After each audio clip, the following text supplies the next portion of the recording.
इस YouTube channel में। आज आप पढ़ेंगे लिंग, जिसको हम इंग्लिश में बोलते हैं जेंडर। ठीक है, क्या पढ़ेंगे? लिंग या जेंडर। तो ये लिंग हम किसे कहते हैं, लिंग क्या होता है? देखिए, जितने भी हमारे संज्ञा और सर्वनाम शब्द होते हैं वो किस लिंग में हैं, मतलब उनको किस जाति के अंतर्गत रखा जाता है। जैसे वो पुल्लिंग है, मतलब वो मेल के अंतर्गत आएंगे या फिर फीमेल के अंतर्गत आएंगे, वही हम आज पढ़ेंगे इस वीडियो में। ठीक है, तो सबसे पहले हम देखेंगे लिंग की परिभाषा क्या है। तो यहाँ पर लिखा हुआ है, शब्द के जिस रूप से यह पता चले कि वह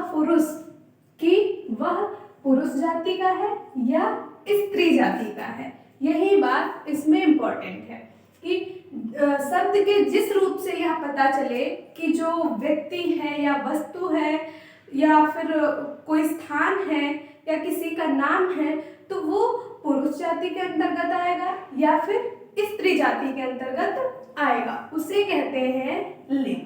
ठीक है, अब लिंग के प्रकार कितने होते हैं? तो लिंग के दो प्रकार होते हैं, एक तो पुल्लिंग, दूसरा स्त्रीलिंग। ठीक है, तो पुल्लिंग देखिए आप जानते भी हैं, बहुत सारे शब्द आप जानते होंगे कि पुल्लिंग के अंतर्गत, जैसे आप कोई लड़की है तो वो स्त्रीलिंग के अंतर्गत आएगी। ठीक है, कोई औरत है स्त्रीलिंग के अंतर्गत आएगी, लड़की है, औरत है, बालिका है, इस तरह के जो शब्द हैं ये स्त्रीलिंग के अंतर्गत आएंगे।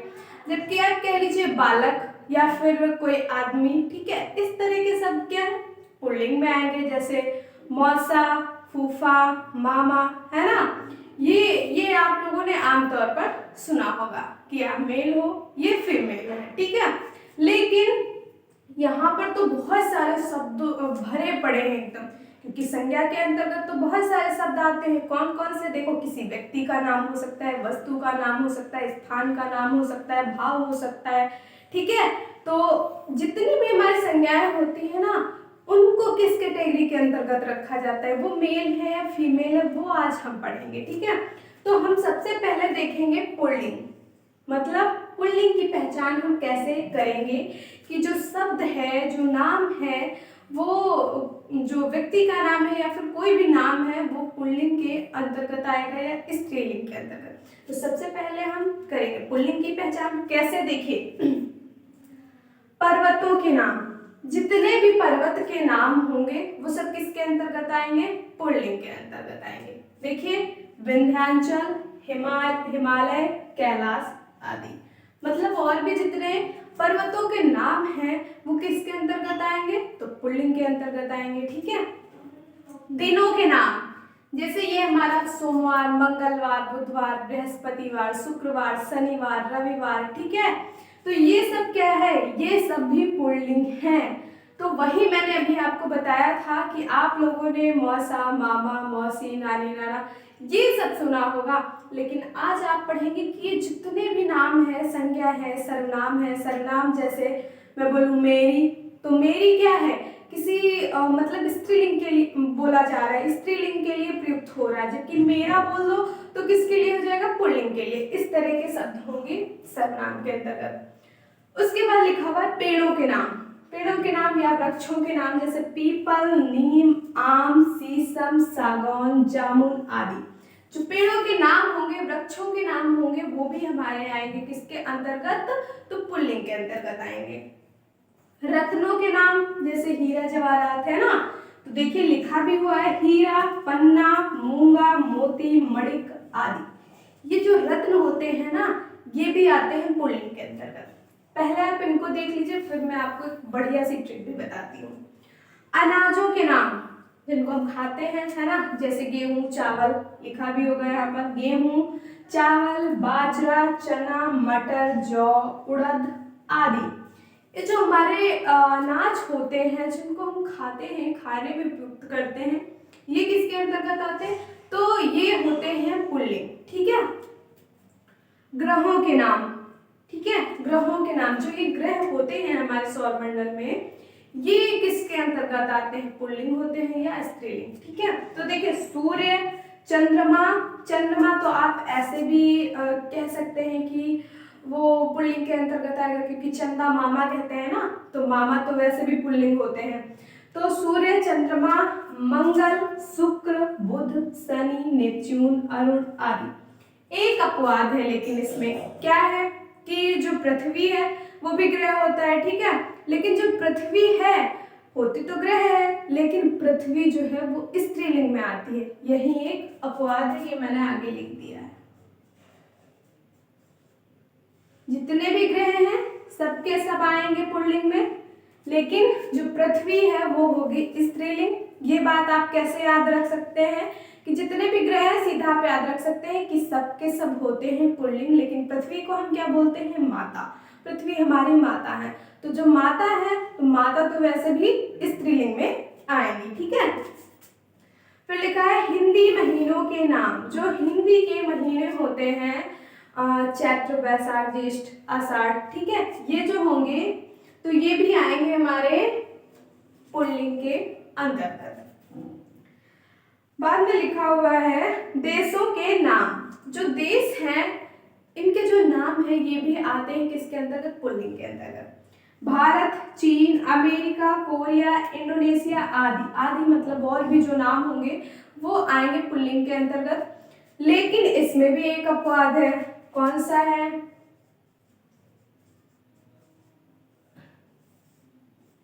जो श्रीलंका है वो स्त्रीलिंग के अंतर्गत आएगा, ठीक है। बाकी जितने भी देश के नाम है वो सब पुल्लिंग होंगे, केवल श्रीलंका को छोड़ करके। कहते हैं ना लंका जल गई, लंका जल गया नहीं कहते हैं ना, लंका जल गई मतलब, या ऐसे आप याद रख सकते हैं कि ये जो श्रीलंका है ये स्त्रीलिंग के अंतर्गत आएगा। अगला है सागरों के नाम। जो सागर हैं ये भी होते हैं पुल्लिंग, जैसे हिंद महासागर, प्रशांत महासागर, अटलांटिक महासागर, आर्कटिक महासागर, ठीक है। तो ये जो महासागरों के नाम होते हैं ये भी आते हैं पुल्लिंग के अंतर्गत। द्वीप के नाम होते हैं वो भी आते हैं पुल्लिंग के अंतर्गत, ठीक है।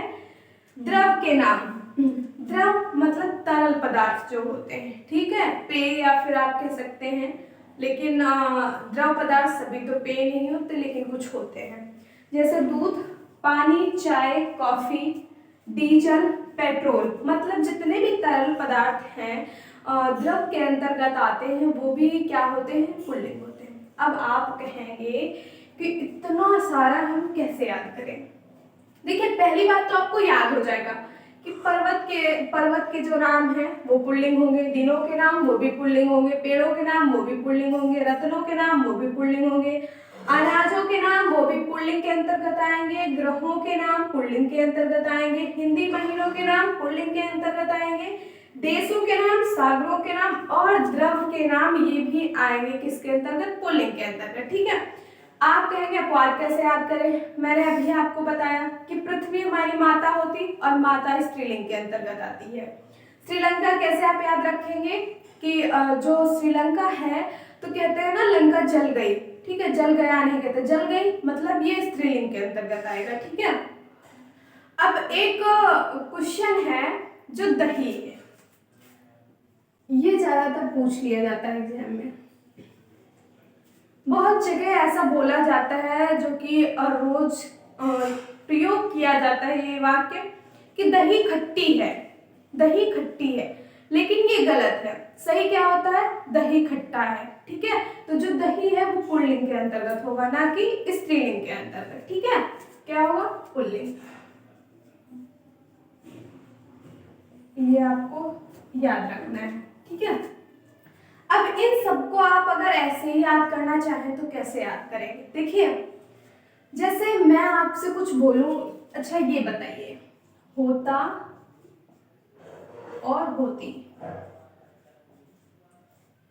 तो देखिए होता किसके लिए प्रयोग करेंगे, कोई भी वाक्य है, ठीक है, लड़का होता है, लड़की होती है, ठीक है, तो लड़की के लिए क्या मतलब स्त्रीलिंग के लिए हम होती का प्रयोग करते हैं ना, जबकि पुल्लिंग के लिए हम होता का प्रयोग करते हैं। अब देखिए यही शब्द आप यहाँ पर प्रयोग करके देख सकते हैं, जैसे सोमवार होता है, कभी आपने ये नहीं सुना होगा कि सोमवार होती है ना, सोमवार होता है, तो जैसे ही आप अपने क्वेश्चन पेपर में देखें, कोई भी शब्द दिया हो, उसमें पूछा जा रहा हो आपसे कि ये पुल्लिंग है या स्त्रीलिंग है, तो फटाफट से आप उसको वाक्य में बदल के देखिए, उसका वाक्य प्रयोग करके देखिए कि ये क्या एक सटीक वाक्य बन रहा है, मतलब होता है या होती है, हम इसमें लगा के देख रहे हैं तो ये वाक्य बन रहा है, और उसी हिसाब से आप तुरंत के तुरंत आंसर पकड़ सकते हैं।